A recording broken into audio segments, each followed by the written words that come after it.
Another day, another basketball stories na naman ang pagkikwentuhan natin.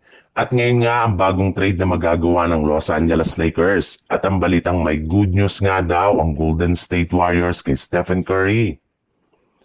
Puro nga mga papuri ang natatanggap ng Los Angeles Lakers ngayong season simula nang bumalik sa kanilang lineup sa LeBron James.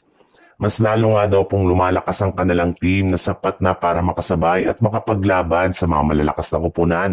Kagaya na lang ng ating defending champion na Oklahoma City Thunder. Pero kung ilang mga analyst nga daw po ang inyong tatanungin, meron at meron pa rin nga daw butas ngayon ang kasalukuyang lineup ng Lakers lalo na sa kanilang front court. Kailangan nga nila ngayon ng at least isang back center na mas pisikal maglaro kumpara kay DeAndre Ayton. At isa nga sa mga posible nila ditong kunin ay si Daniel Gafford na plano nang i-trade ng Dallas Mavericks sa mga susunod na buwan. Yes, siya nga daw po ang isa sa mga team na ipapamigay ni Mark Cuban bago sumapit ang trade deadline. Kaya pagkakataon na nga itong muli ng Lakers para makuha si Gafford na matagal nang sinabi na gusto niyang makasama muli si Luka Doncic sa iisang kupunan.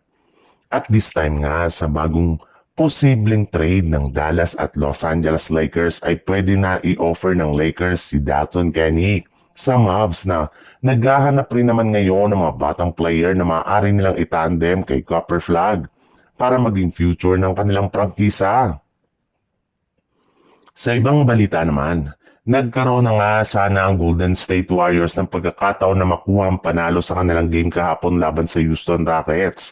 Matapos nila itong tambakan sa umpisa ng kanilang laro. Nasamantala nga nila dito ang pagkawala ni Kevin Durant sa lineup. Ngunit sa kasamaang palad ay nangyari na naman nga ang pinakakinakatakutan ng kanilang mga fans.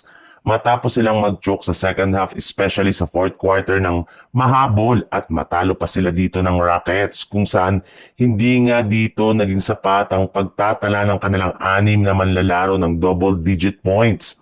Kaya dahil nga dyan, ay bagsak na nga sa 10 wins at 10 losses ang kanilang record sa standing ng Western Conference bilang ika-top 8.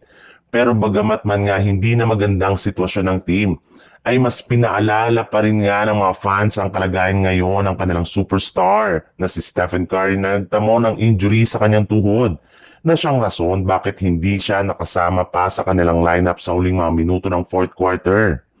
Ni hindi nga nito kayang umupo ng maayos sa kanilang bench kaya mas pinili na lang nito na maagang umalis sa kanilang laro. At pagkatapos nga ng laban ay inanunsyo na nga na nagkaroon nga daw si Curry ng quad contusion kung saan kakailanganin pa nito na sumailalim sa ilang mga test para malaman kung gaano ito kalala o kung gaano katagal ito mawawala sa kanilang lineup ngayong season.